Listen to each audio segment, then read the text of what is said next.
Bismillahirrahmanirrahim. Assalamualaikum warahmatullahi wabarakatuh. Alhamdulillahi rabbil alamin. Wassalatu wassalamu ala rasulillahil karim. Nabiyyina wa sayyidina Muhammadin wa ala alihi wa sahbihi ajma'in. Wa ba'd. Saudara-saudariku dimanapun Anda berada, as-saimin was-saimat yang tengah menunaikan ibadah puasa Ramadan khususnya, semoga seluruh rangkaian ibadah kita yang kita tunaikan sampai dengan detik ini berkenan diterima oleh Allah Subhanahu wa taala. Baik puasa yang kita tunaikan dari mulai fajar tiba sampai dengan maghrib datang, pun demikian dengan ibadah malam kita, solat-solat kita, tilawah Quran kita, zikir kita, dan taubat kita kepada Allah Subhanahu wa taala. Semoga penerimaan terbaik di sisi Allah Subhanahu wa taala menghadirkan beragam keistimewaan yang dijanjikan oleh Allah Subhanahu wa taala dan Rasulullah sallallahu alaihi wasallam yang mempertegas itu semua dalam hadis beliau. Teman-teman sekalian, di antara ibadah yang penting di bulan Ramadan adalah ibadah yang ditunaikan di sepanjang malam Ramadan. Sebagian orang mengira bahwa puasa itu hanya terfokus pada ibadah siang saja. Saat seorang insan beriman mampu menahan lapar, menahan haus, menahan hasrat biologisnya dari mulai terbit fajar sampai dengan terbenam matahari di waktu maghrib. Namun demikian, Nabi SAW memberikan satu informasi yang sangat penting, sangat luar biasa mengenai satu amalan di malam-malam Ramadan yang bila kita tunaikan menghadirkan keistimewaan yang bahkan keistimewaan ini disampaikan dengan diksi yang serupa oleh Nabi Shallallahu Alaihi Wasallam dengan rangkaian-rangkaian keutamaan yang mengiringi ibadah siang di bulan Ramadan. Dalam hadis riwayat Al-Bukhari, bahkan dalam selisih yang tidak banyak di penomoran hadisnya, melalui rawi atau periwayat yang sama, yaitu sahabat Abu Hurairah radhiyallahu taala anhu dari Nabi sallallahu alaihi wasallam.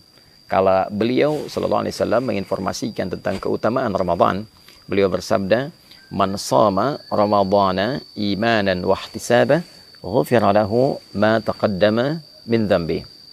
Siapapun yang menunaikan puasa Ramadan, jadi khusus dikerjakan di bulan Ramadan. Seperti pernah saya sampaikan di pertemuan yang lalu, bukan menunjukkan puasa yang umum, Seninkah, Kamiskah, Ayyamul Bid atau selainnya, tapi memang khusus dikerjakan di waktu Ramadan.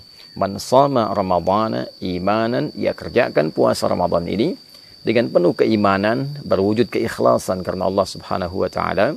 Wahtisaba, dia berharap ridha Allah, pahala dari Allah, dan mengoreksi dirinya untuk mendapatkan ampunan Allah. Ghufira lahu ma taqaddama min dhanbi, maka sepanjang bentangan dari terbit fajar sampai dengan terbenam matahari itu ada peluang bagi dirinya untuk mendapatkan ampunan dari Allah atas semua dosa-dosa yang pernah ia kerjakan.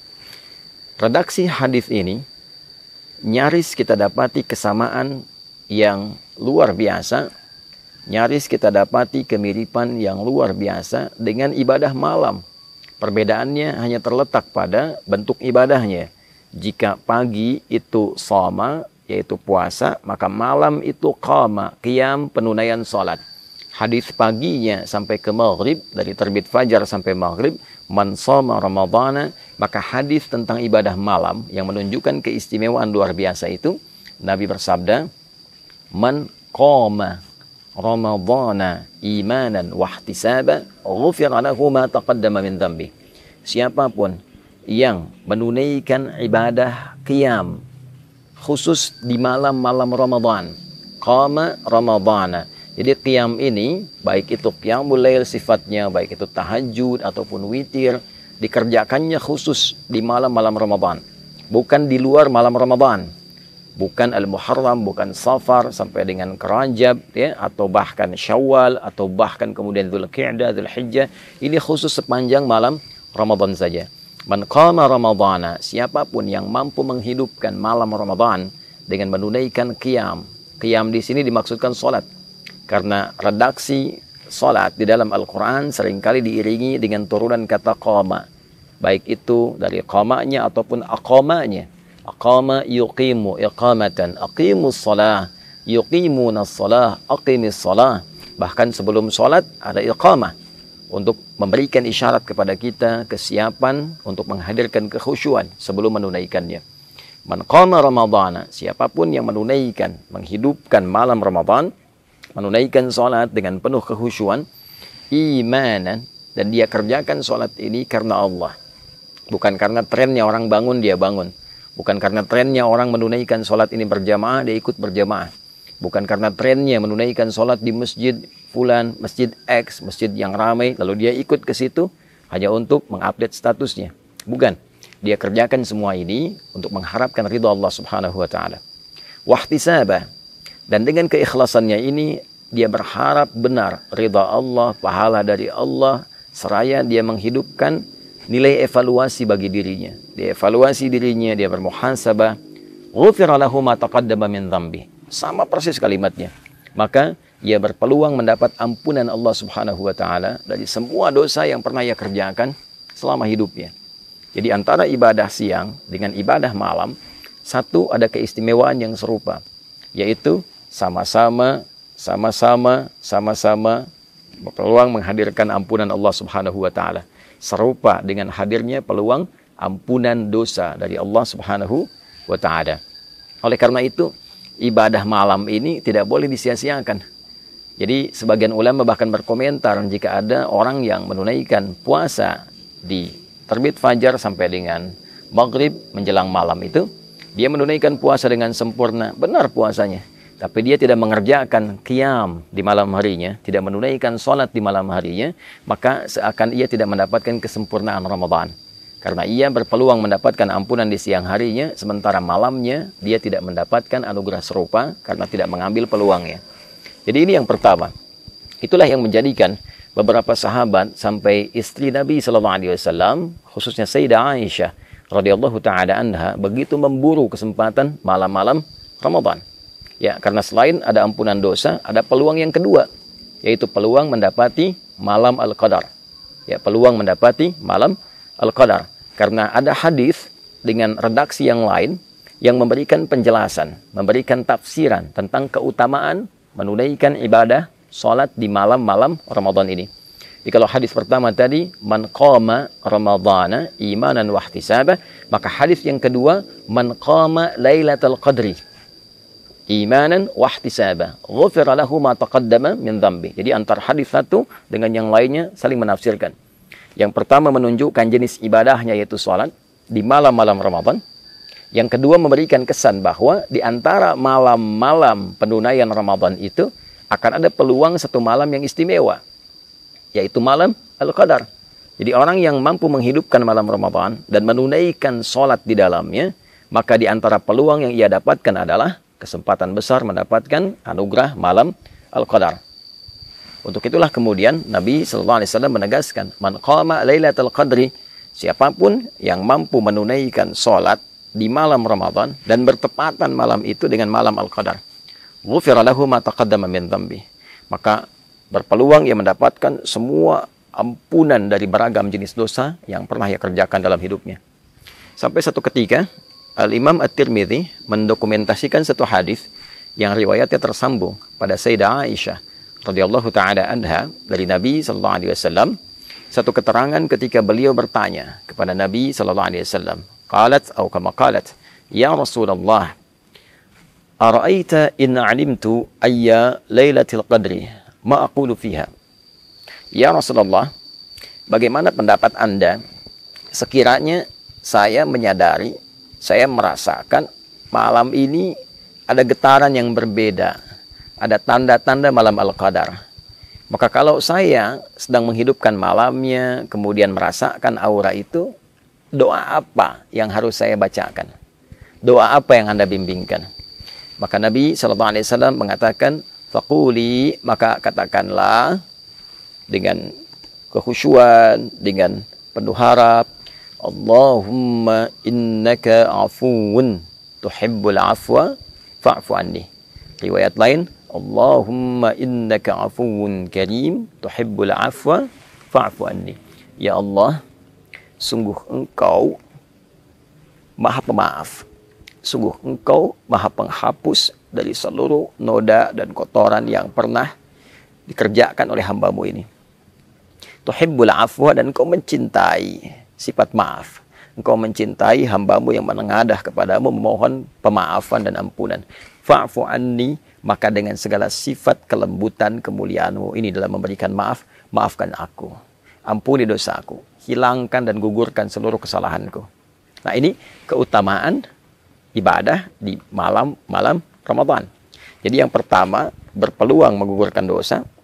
Yang kedua, berpeluang mendapati malam Al-Qadar, dan bonusnya adalah ampunan dosa dari Allah Subhanahu wa Ta'ala. Adapun yang ketiga, ini yang paling menarik. Salat yang ditunaikan di malam Ramadan juga memberikan manfaat besar bagi kedamaian hati, ketenangan jiwa. Nah, orang-orang yang sering gelisah gitu kan, orang-orang yang diliputi oleh ketakutan berlebihan, ingin rapi, mendapatkan ketenangan jiwa, mendapatkan kedamaian. Maka di antara tips yang disampaikan melalui riwayat-riwayat yang valid kepada kita adalah penunaian sholat di malam-malam Ramadan. Jika kita menunaikan satu ibadah, dan ibadah itu berdampak pada ketenangan jiwa kita, pada roh kita, roh yang mengisi nafas kita, jiwa kita, maka ibadah itu, pekerjaan itu disebut dengan tarwihah namanya. Rawwaha yurawwihu tarwihan. Wa tarwihatan sifatnya. Sesuatu yang bila dikerjakan memberikan ketenangan kepada jiwa. Bila kita kerjakan berkali-kali, sekali, dua kali, lalu jeda sebentar, lalu sambung lagi terus 3 kali, 4 kali, ada yang 11 kali, ada yang 23 kali, ada yang lebih daripada itu. Dia jamakkan hingga mendapatkan ketenangan dan kedamaian dalam hatinya itu, maka bentuk jamaknya disebut dengan tarawih. Itulah sebabnya sholat yang ditunaikan di malam-malam Ramadan disebut dengan tarawih, untuk memberikan kesan bahwa manfaat sholat ini, ya, selain sifatnya juga ditunaikan dengan ketenangan, manfaatnya adalah memberikan dampak kepada jiwa yang lebih damai, memberikan kondisi kepada jiwa yang lebih tenang. Jadi orang yang rajin menunaikan ibadah tarawih dan ditunaikan dalam keadaan tenang, dalam keadaan yang baik, itu dampaknya ke hati akan memberikan kedamaian yang tidak didapatkan dalam suasana-suasana yang lain. Itulah sebabnya kenapa ibadah ini diviralkan namanya dengan tarawih.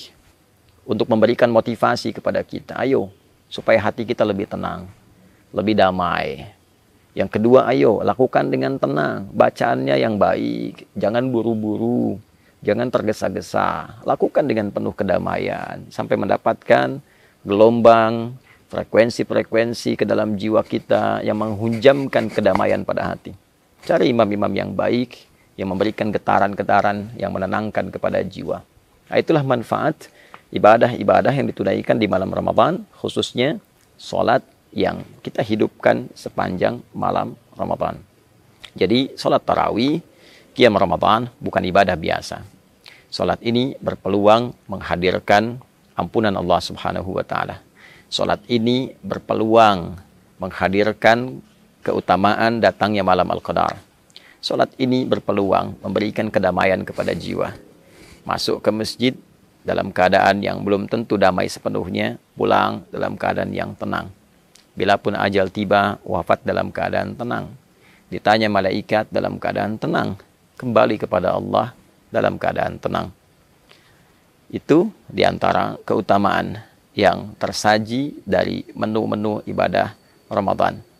Pilihannya kembali kepada kita.